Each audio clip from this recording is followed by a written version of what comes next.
In his desperate attempt to hold off the oncoming Syrian tanks, it is unlikely that Lieutenant Colonel Avigdor Kahalani was thinking about the battle on Little Round Top.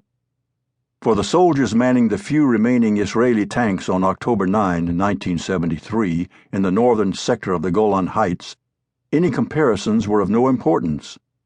That they were the last line of defense was foremost in their minds. They knew, as did Kahalani, their commander, that if the Syrian tanks reached the high ground before they did, the battle would be lost. Nothing would stand in the way of the Syrians marching across the narrow state of Israel, essentially cutting it in two. The future of the country was in their hands. Clearly, the Israeli troops had other more pressing things on their minds, but had they been able to step back and contemplate their situation, they might have taken solace in the fact that 110 years earlier, on a different continent, in a war fought under very different circumstances and with tactics that had long since become obsolete, a very similar battle was fought and won. The Israelis, in the battle for the Golan Heights, may not have known it then, but they had taken a leaf straight out of the Gettysburg book. The dramatic Union victory on the second day of the Battle of Gettysburg, July 2, 1863. A personal connection.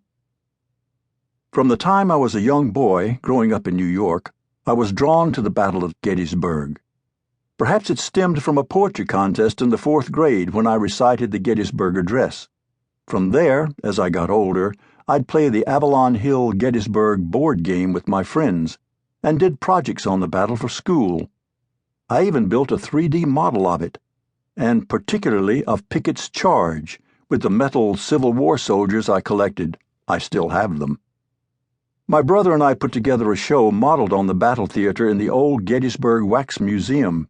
It even had lights and a narrated soundtrack, as well as special effects. We hit the radiator to simulate the sound of cannon fire, all set to Tchaikovsky's 1812 Overture.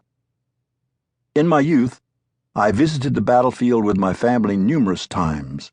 I loved the self-guided auto tape tour on the cassette we bought at the Wax Museum shop. I loved walking in the soldiers' footsteps and the whole atmosphere in the town of Gettysburg.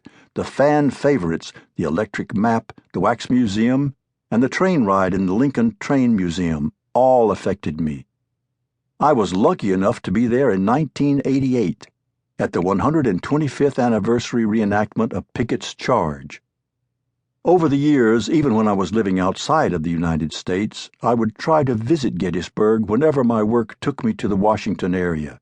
I even had the honor of giving personal tours of the battlefields to 2 of the CEOs for whom I worked. I had moved to Israel in my teens, where most of my extended family had settled after the Holocaust. Like all Israelis, I served in the Army, and was lucky enough to enjoy a career in military public affairs in the Israel Defense Forces (IDF) spokesman's office that continued past my compulsory service.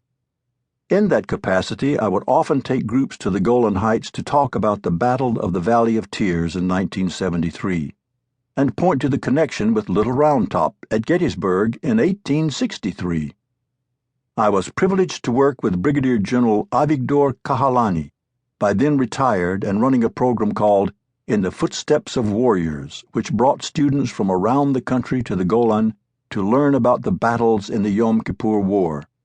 Moreshet Krav, or Battle Legend, learning the history of famous battles and acts of bravery on the battlefield, is a major part of one's Army experience and of the culture of the country.